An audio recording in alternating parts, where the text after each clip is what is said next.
Assalamualaikum warahmatullahi wabarakatuh.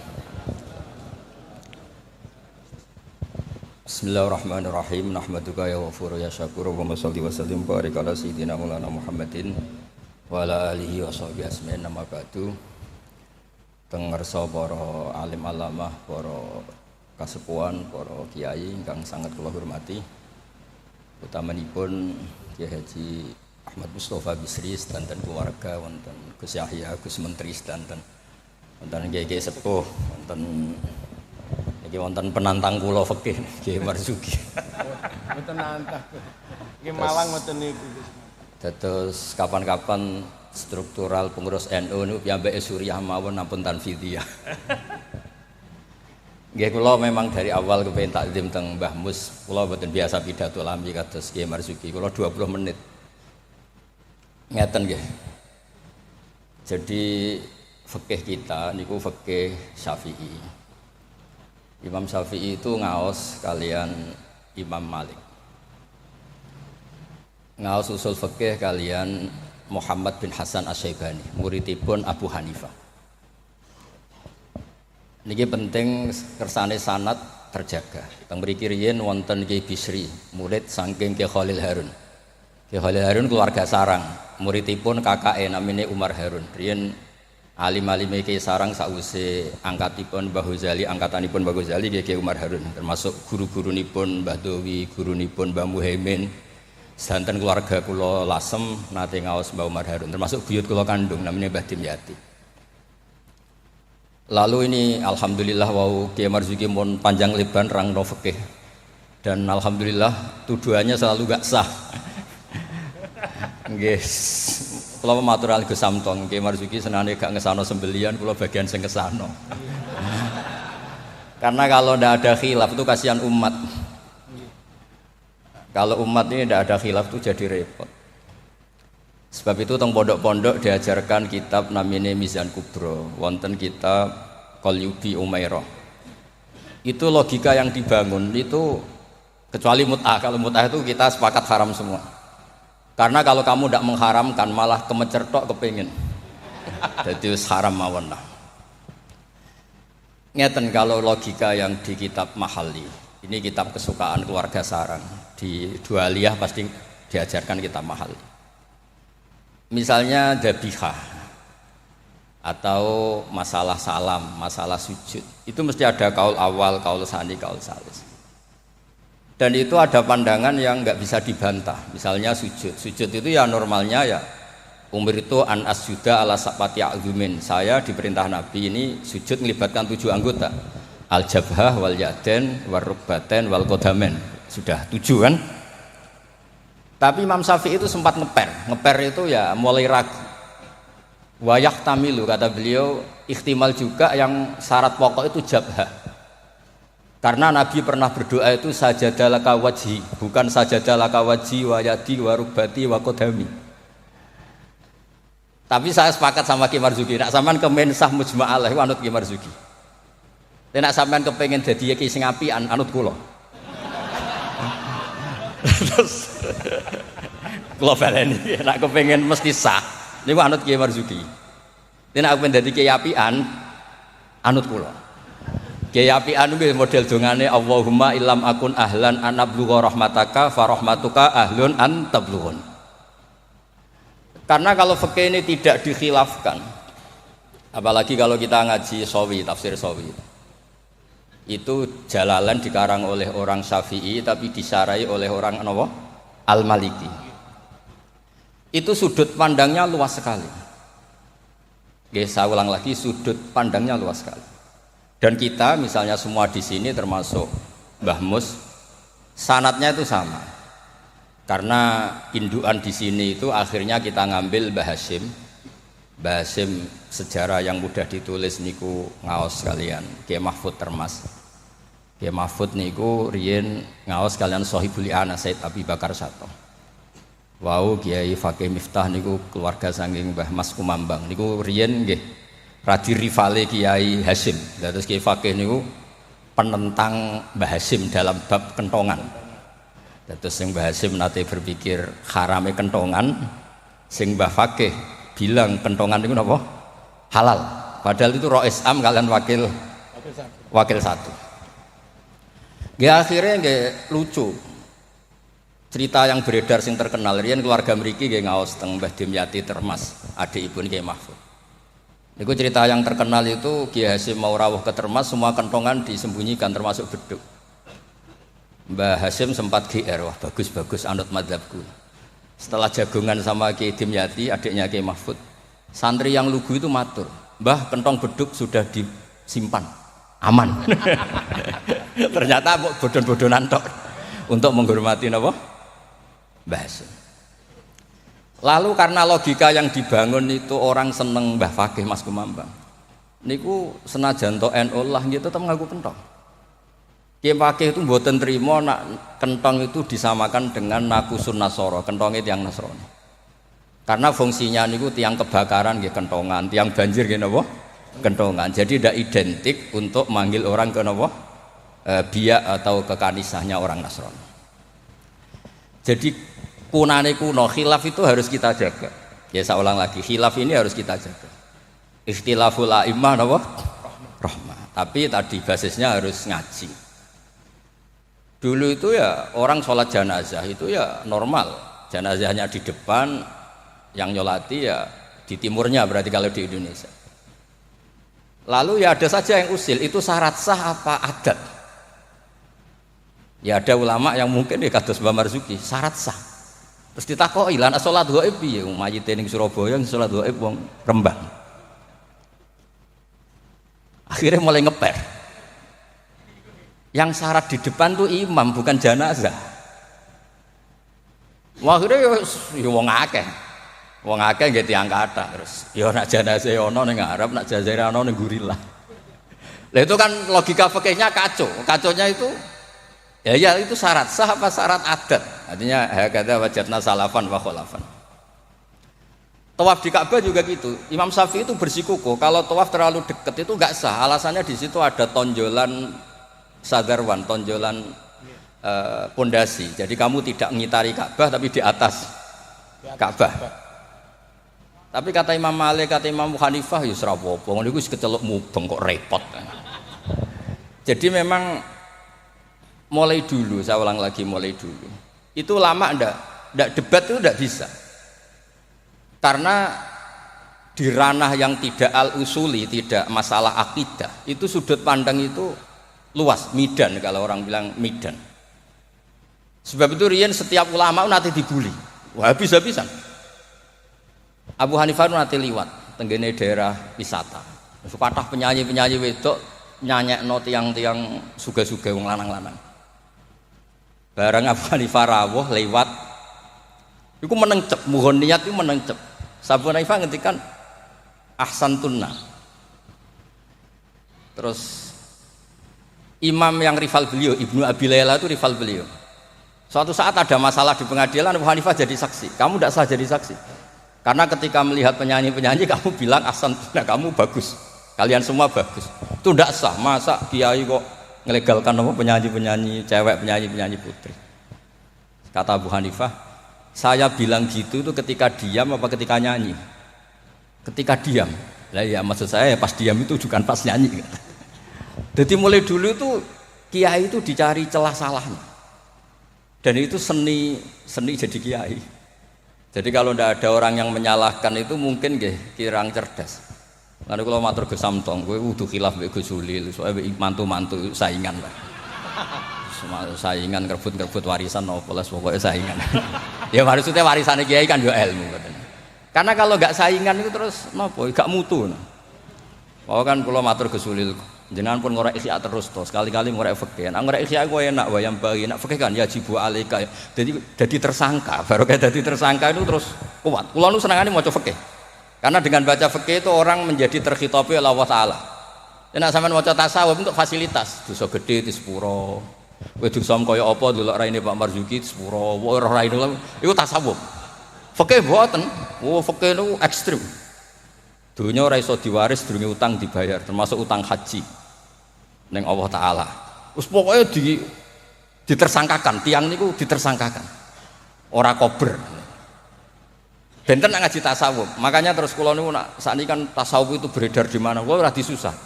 Iku golek para pangeran apa golek terapi. Karena kula niku sering Gus kula nyuwun ngaji hikam. Takrib ya takrib. Mboten Gus hikam. Maksudnya piye karena terus ayem ngono kan dadi gampang kabeh. Nak fikih kados Pak Marzuki wau takbir diaudit. Opo wis salah. Lah tasawuf mboten guya-guyu eling pangeran wis koyo wali ngono penak. Oke niku seru repot muni Allahu Akbar kepanjangan A niku nggih salah. Allahu Akbar iku salah itu jadi istifham. Berarti maknanya apakah Allah itu maha besar. Tapi nak cara kula iku sing maknane istifham Pak Marzuki sing maca dhewe iku maksude ya Allahu Akbar Allah maha besar. Wong sing maca dhewe kok sing maknane iki. Jadi niki tapi kena mesti kepengen sahanut Pak Marzuki. Tapi mau nak kepengen dadi kiai apian anut kula. Kula niku saking senenge kalian umat Rasulullah sallallahu alaihi wasallam, saking senenge. Niku kitab mazhab apa saja kula waos. Untuk supaya wong Indonesia iku ya ono sae lah. Wong-wong dia ya darani ra salah nggih. Ono sae tak golek-golekno. Wes golek-golekno. Nanti mungkin Pak Marzuki nyari masalah warid sama maurud. Itu diantara kelebihan Imam Ghazali. Awal ngarang Ihya itu di bab Toharoh, di bab Al-Muzal wal Muzalbeh. Itu diantaranya beliau tidak membedakan antara air dikucurkan sama air najis bena ijanatin fiyama wa bena iradil ma. Termasuk enggak bedakan masalah kulate. Sudah sadar termasuk. Karena yo repot. Terus ampun maos lho. Terus kula niku alhamdulillah kula niku diundang pengajian umum nak mboten wong sepuh ya mboten purun. Terus jangan berharap Gus Samtong, Gus Takiuddin bisa ngundang kula. Nate ngundang kula mboten purun. Mbak Mas Duki ampun kapundhut. Nah Mbah Mus mboten wani kula. Kula nu sing mboten wani nolak niku khore Mbah Hamid, mergi Mbah Hamid itu misanane Mbah kula. Mbah Mus. Sing nom-nom ngundang niku nggih ra dikualat kira-kira terus. Mboten krana napa-napa, kula niku nyen kiai tenan, maksudnya mulang ngaji terus mboten. Nak Pak Marzuki ora dipetarung ya, Pak. Petarung ya, Pak. Wonten mawon kurbane niku wonten mawon sing mboten san mboten. Tapi itu sae lah, memang ilmu harus di. Jadi kalau misalnya tawaf tadi. Tawaf itu banyak ulama yang mengatakan betul bimanzilati sholat, tapi ya tidak se-ekstrim banget kayak sehingga Said Muhammad itu punya bab namanya tawaful haid. Tawaful haid, tawafnya orang yang haid. Padahal tawaf itu kan harus suci. Tapi masalahnya kadang pas dia haid, pas harus tawaf nopo? Ifadah. Itu banyak ulama yang mengatakan ya sudah tawaf saja. Tapi nunggu waktu yang mepet. Nah, karena mepet ini penting untuk ilah hadid darurat. Nah, ternyata beliau juga sudah baca, tapi beliau tadi gak mau cerita. Senengane kudu wong wedok sing kata aurati lho, kok iso roh lho. Kula niku nggih wae niki ngaji rilek mawon nggih. Kula pancen kula niku bapak kula niku seksine nggih Mbah Mus, bapak kula niku seneng guyon. Bapak kula pesen hak kena ngaji ku guyon. Wong ning omah wis mikir utang, mikir macam-macam. Lho bareng ngaji kok mbok teror gak sah niku. Sakit maksudnya niku. Rai-rai bingung niku kan pun kathah. Dadi ngaji wis guyon, santai mawon. Tapi mboten tasahul. Saya ulang lagi tidak tasahul. Ada dua orang itu sering naudzubillah ya, sering selingkuh, nakal lah. Ya nasabnya agak jelas namanya orang nakal. Ini cerita di kitab Mizan Kubro. Setelah dengar kabar orang itu sampailah datang ke Rasulullah. Ya Rasulullah kita berdua ini sudah nikah. Itu Nabi jawabnya itu qad kharaja min sifahin ila nikahin. Ini sudah keluar dari status perzinaan menuju apa? Nikah. Dan Nabi tidak bahas masa lalunya. Sehingga dalam tradisi Jawa itu di fikih wali itu anut Syafi'i. Tapi orang ngungkit-ngungkit itu anut Hanafi. Maksudnya begini, produk putri yang tidak dari nikah sah itu kan tidak bisa intisab ke bapaknya. Jadi di bab ini anut Syafi'i. Si bapak ilegal ini tidak sah jadi apa? Wali. Tapi mengapresiasi nikah bagaimanapun itu cara keluar dari sifat, keluar dari status perzinahan. Satu-satunya cara misalnya gini, hari Ahad itu masih selingkuh, sekali malam Senin itu nikah, berarti status baiknya adalah qad kharaja min sifahin ila nikah. Jadi ilmu itu banyak dan sudut pandang itu banyak, karena ya tadi fikih itu masalah furu'iyah. Ada ulama yang agak kritis, tapi ya gimana gitu. Misalnya begini, pelanggaran tertentu itu sanksinya itqu raqabah, memerdekakan budak. Kalau tidak bisa lagi begini, terakhir puasa 2 bulan. Nah ulama ini ngerti si pelanggar ini raja kaya raya, tujuan sanksi itu kan memperberat. Kalau disuruh merdekakan budak gampang sekali karena dia orang kaya, maka sanksinya langsung disuruh puasa 2 bulan. Alasannya yang namanya sanksi itu yang kira-kira orangnya itu kapok. Ini kalau sekedar terkait uang, itqu raqabah itu gampang sekali. Apalagi kalau misalnya mun ngantem mriku mawon ben gak kulino ngaji umangan pun. Niku mungkin Saulan lagi, misalnya di kafaratul qotli yang khotok atau kafaratul yamin. Fakafaratu tamu asyarati masakina saat terusnya atau apa sajalah. Kan biasanya kafarah itu sosial dulu. Saya ulang lagi, biasanya kafarah itu sosial dulu, merdekakan budak. Jadi budak itu kan tidak enak betul. Jadi budaknya kiai aja agak enak, apalagi budaknya orang nggak soleh itu tidak enak betul jadi budak. Sehingga semangat Islam semua kafarah itu bentuknya itu itqu raqabah. Tapi si raja ini kaya raya, kalau disuruh merdekakan budak atau ngasih makan 10 orang miskin, etam itu mudah sekali. Sanksinya puasa saja biar kapok. Karena dia cara pandang tujuan sanksi itu bikin kapok. Agak masuk akal. Tapi banyak ulama yang cara pandang ini ada jumlah muqtaridah sedikit. Saya dulu sering sowan Mbah Mus, yang paling saya kenang itu nasihat ini. Nak jare badolah, wong loro, nak rawali yo sering nyetel radio. Pilih aja itu kalau instingnya tidak insting wali ya pengalaman, apa? Karena fatwa fikih itu butuh tajribah, butuh pengalaman. Begini, merdekakan budak itu bagus, menguntungkan yang dimerdekakan. Gak penting yang merdekakan ini mudah apa enggak. Semangat Islam itu menguntungkan orang lain ini tidak penting. Saya ulang lagi ya, kalau ulama yang pertama tadi, ba'duhum itu, kalau disuruh merdekakan budak atau ngasih makan orang miskin kan mudah sekali bagi orang kaya raya. Sanksi yang berat dia disuruh apa? Puasa. Masuk akal dari segi pelanggar ini. Dari segi pelanggar ini. Tapi dari segi sosial, menguntungkan mana? Merdekakan budak apa puasa? Budak. Merdekakan budak. Lah sekarang Islam tuh lebih berkeinginan merdekakan budak apa berkeinginan ngasih sanksi orang ini? Merdekakan budak. Falak tahamal aqobah wa ma adraka mal aqobah fakku raqobah. Akhirnya ini jadi ulama yang minimalis. Dibully cara sekarang. Makanya kata ulama yang wali, wis ora usah dipikir urutane ning Quran ngono ya ngono, ora usah dipikir. Ini jenis wali. Yang jenis peneliti, semangat Islam itu merdekakan budak. Ketika Pak Marzuki naik langsung maju. Kula niku sering delok beliau, tapi penyen petarung angger fatwa niku ana korban. Tadi petarung. Ya bagus lah, memang fikih itu butuh munazih itu petarung. Supaya ilmu itu hidup, bukan petarung yang tadi pakai santet, pakai apa enggak, memang ilmu lah. Ya dulu itu sama ingat debatnya Mbah Mun sama Basal itu kalau guyon gini, kiai gede nak diundang ning desa apike teko ta ora. Ana sing bilang ya apike teko lah sakake wong desa. Tapi survei membuktikan apike ora iku kan jobe kiai cilik. Dimbat pisan mbek kiai gede. Itu kan harus ada sudut pandang itu. Terus adabe. Lah iya, makanya kan Yorono pas orang ngaji kan iso. Sing rapat salam templek lah kok angel temen nerangno. Lho kan kalau kula niku ngalami, kula jare wong akeh rak kiai gedhe, nek diundang teng desa mboten purun.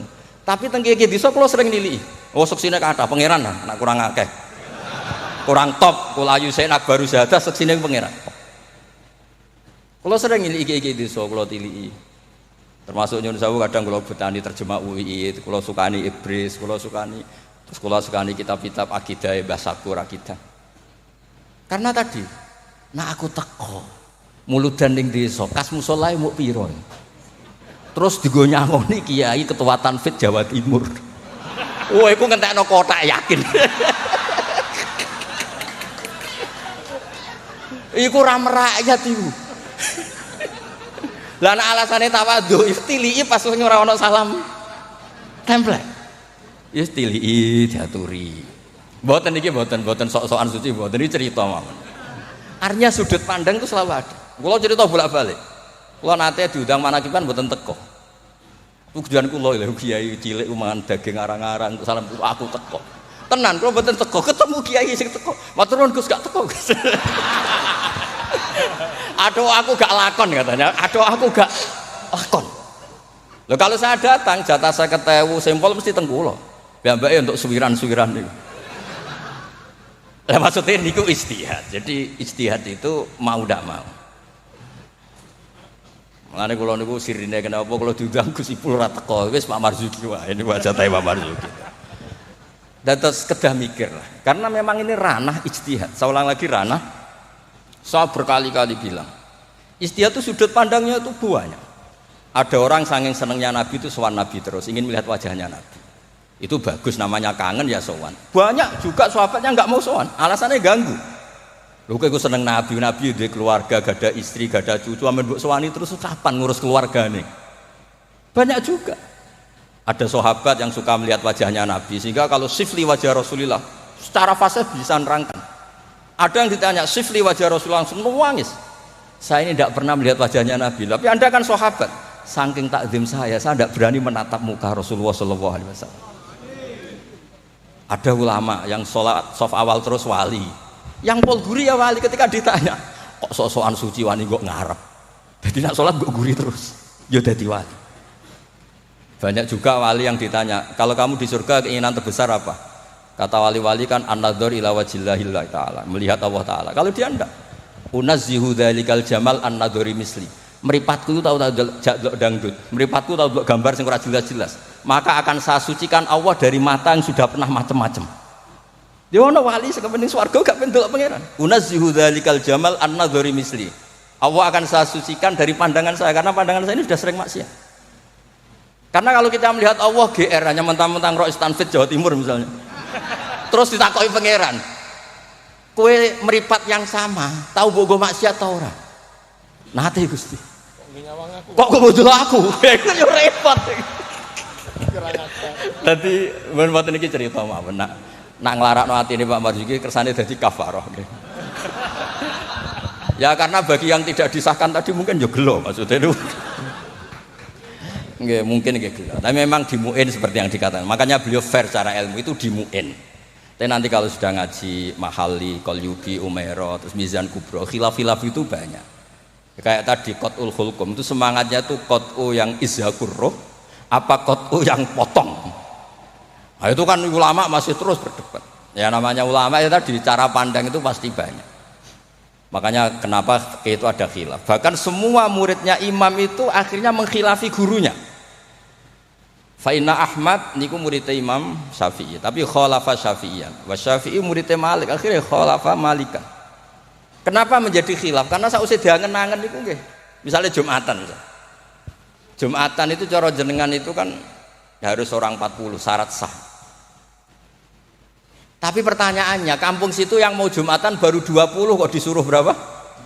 40. Wong sing gelem Jumatan mau 20 dikongkon pinten? 40.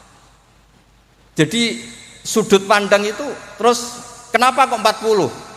Katanya kalau 40 itu mesti ada walinya. Lah sekarang orang 1000 pun nggak mesti ada walinya. Terus kedua, dikatakan 40 itu mesti jam'un kelompok. Lah 12, 20 juga sudah bisa disebut apa? Jam'un, sudah dikatakan kelompok. Mulane kula nate Jumatan teng pedalaman Purwodadi. Kula riyen sering ngebis teng Jogja lewat Pati Ngidul. Pas wae Jumatan niku tiange namung 6 napa 12. Santri kula niku tamat MGS Sarang. Diabeki ada kula mboten. Jenengan mboten ada gak. Niku maca Fatihah Pak Marzuki. Niku kaya wong ape kelahiran niku kula cerita bolak-balik. Wis kados perjuangan tenan. Aku ngomong ngene, aku sing menungso ora mentolo ora ngesahno apa meneh pangeran. Mergo macane Fatihah. Wis dinas perjuangan. Kaya wong ape kelahiran. Aku nak pi ada Allahu arhamu minni. Umpama aku juri we tak sahno mergo ora mentolo apa meneh pangeran. Mosok wis kangelane ngono, hasilé mboten apa? Sah. Mboten iki cerita mawon mengke penantang fakihnya anak badhe ngendikan nggih monggo. Karena ini agak dolim saya, karena kan saya kedua. Tapi nggak apa-apa nanti Mbah Mus mesti pareng kok kalau jenengan bantah saya lagi tidak apa. Tapi kok ngarepe pangeran duet malah dubat lagi nanti. Nah debat malah ngarepe pangeran kados menang kula karena kebetulan secara status niku wong sakit mai Quran, ahlu wa khosotu. Kayaknya saya agak spesial lah teng mriku. Terus ilmu itu harus tadi saya ulang lagi. Karena kalau pertanyaan itu bisa mujab, bisa nafi. Saya ulang lagi, pertanyaan itu bisa mujab, bisa nafi. Misalnya begini Pak Marzuki, dibalik pertanyaannya. Wong sing isane salat muk ngono, iku apike salat apa ora salat? Dibalik pertanyaan. Ndak ini MC-nya maaf ya, nanti setelah ini Pak Marzuki lagi terus saya ndak akan bantah lagi. Karena saya ini wong legowo lah. Mbok beliau ngadili kayak apa saya insya Allah ya ndak mandi, nggak ngefek. Cara kula wong partai politik loyalis saya terlalu fanatik. Nggak ngefek.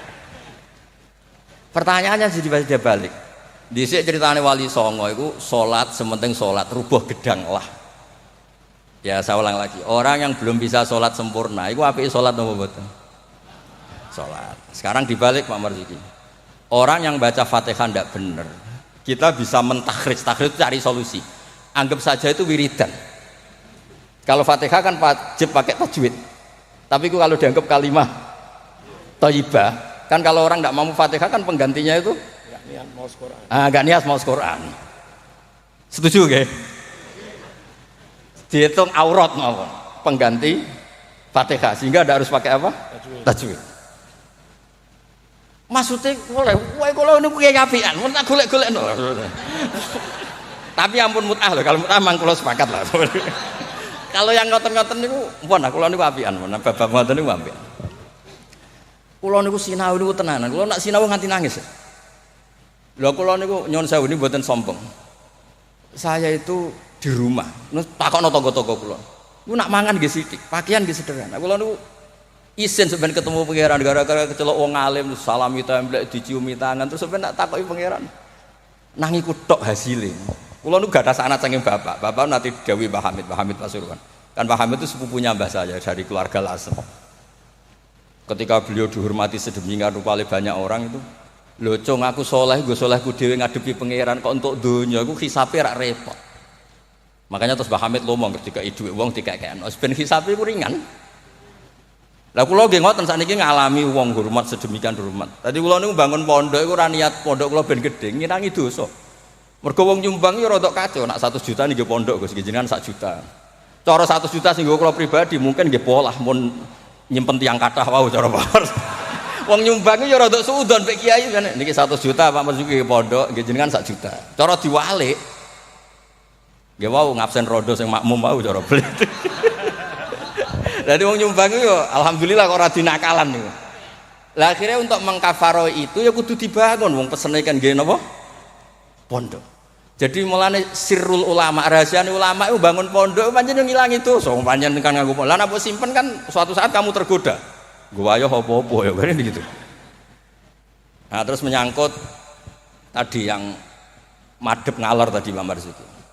Kita yang orang NU kan sering dikritik mereka bahwa Rasulullah itu idan sorofa min sholati itu akbala ali nabi wajhi. Memang akbala nabi wajhi. Jadi kalau versi mereka benar-benar menghadap ke timur. Terus kiai kita kompromi, ya suara madhep wetan tapi madhep ngalor. Ya resikonya tadi pelengahan tadi. Itu saya tahqiq baca di Fathul Bari di sarahnya Bukhari. Filosofi Nabi menghadap ke andekan di Indonesia ke timur. Kalau konteks Indonesia ke timur itu untuk memaklumatkan kalau sholatnya sudah selesai. Jadi sebetulnya itu bisa diganti gerakan apa saja yang memaklumatkan kalau sholat itu sudah apa? Selesai. Takutnya Nabi ada orang yang iktam mabihi walam yadri annahu qad qada sholata. Takutnya itu ada orang makmum ngiranya Nabi fi sholatin ternyata sudah ada sholat. Berarti apa? Makmum ini rabtus sholatihi biman laisa fi sholatin. Berarti makmum ini menggantungkan sholatnya sama orang yang sudah tidak sholat. Misalnya begini, andaikan Nabi tetap posisi tahiyat akhirah mati gini. Nabi tentu khusyuk anteng. Terus Gus Samton datang, ngiranya saya masih 100 makmum. Usolli apa makmuman. Padahal hakikat saya sudah ndak sholat. Berarti apa? Menggantungkan sholatnya diikatkan sama orang yang sudah tidak. Nah, karena Nabi takut seperti itu, beliau menunjukkan gatu gerakan fisik yang menunjukkan kalau beliau sudah tidak sholat. Makanya sirinya kiai-kiai alim tuh kalau misalnya nggak merubah posisi karena sanad torekohnya gitu, bilang astagfirullah mesti kenceng. Bersalam astagfirullah. Karena ini untuk memaklumatkan ini sudah ada sholat. Ya clear nih. Maksudnya itu pentingnya ngaji tenanan, maca kitab tenan. Kulo nak diundang tiyang nak mboten pernah sepuh tak anggap haram tenan. Wis mboten haram tenan. Karena yang belum diundang pun kata lah sudah lah. Kalau yang sing sinau tenanan sudah bisa dihitung dengan jari. Jelas termasuk kula lah, mboten niat sombong termasuk kula. Nah, Gus Samtong ora percaya saingan mboten apa-apa. Mau kita cocokan wae kula, ora apa Gus, bisa wajar. Nak tengen kula tak kei kitab deh. Mboten nate kula tangkel iki mantune Mbah Mu semari dase gedhe, pokoke kok takon ngaji wis kula cucu-cucu Basim banyak ngaji sabut nate kula tangkleti macam-macam. Jadi penting supaya kenapa tradisi thariqah banyak orang-orang soleh yang tetap menghadap barat, tapi astagfirullahnya dikeraskan untuk maklumat kalau beliau sudah enggak sholat. Jadi enggak apa-apa sampai ndak akbal alin wasi enggak apa-apa. Karena sudah kadung dipakai kubu sebelah tadi itu. Biasanya orang kalau sudah dipakai ya sama seperti nasibnya kunut. Jelas mazhab Hanafi itu tidak kunut. Orang Syafi'i kunut. Tahu-tahu sekarang jadi politik identitas. Ini nggak berani nggak kunut. Bisa dicoplok dari tanfidiyah kalau bilang. Meskipun ngajinya kunut itu sunat, tapi ngalang-alangi wajib itu politik identitas. Berisiko betul. Makanya pernah Allah Ta'ala disifati aja nggak terima pernah. Assalamualaikum warahmatullahi ta'ala wabarakatuh. Ada ta'ala. Padahal ta'ala maknanya moho luhur. Mubalek berikutnya karena tidak ormasnya tidak sama. Assalamualaikum warahmatullahi tanpa ta'ala wa barakatuh. Wong kok hasute ngono, wong apa disifati ta'ala kok ndak terima. Assalamualaikum warahmatullahi tanpa ta'ala wa barakatuh. Jadi kalau nuruti kelompok itu nggih ngoten niki pun napa nggih petarung yang baik pun napa pembanding yang baik nggih. Niki kula sudahi mungkin ambek badhe bantangi monggo dan saya tidak akan bantah lagi. Nggih pokoke kula suwun perilaku yang salah dibenerin sesuai dawuh Pak Marzuki. Tapi nak kadung kowe ra iso. Tak golek-golekno dalil. Wes aku nak ketemu Nabi nu tiyang sae. Nabi nak ngendikan wong dosa ngene elek. Tapi Nabi yo ngendikan syafaati li ahlil kabair min mati. Yo nyalahno tapi nek kadung salah yo disafaati. Ora kadung salah dibles. Assalamualaikum warahmatullahi wabarakatuh. Buat klarifikasi. Sami kok. Ya, terus. Mboten dalem nderek ke Mas Duki menawi mulang santri kenceng. Menawi teng masyarakat awam. Ya Mas Duki niku menten tiyang tatuan iki kula tatuan salat sah. Kula belajar sholat dereng apal Fatihah wis maca tasbih sah. Ra apal apa-apa sah. Kula tiyang Jepang isone nyuwun sewu. Napa niku? Inna sholati wa nusuki wa sah. Jadi kenceng niku namung teng pondok mawon. Lah niki keluarga pondok dikencengi. Wassalamualaikum warahmatullahi wabarakatuh.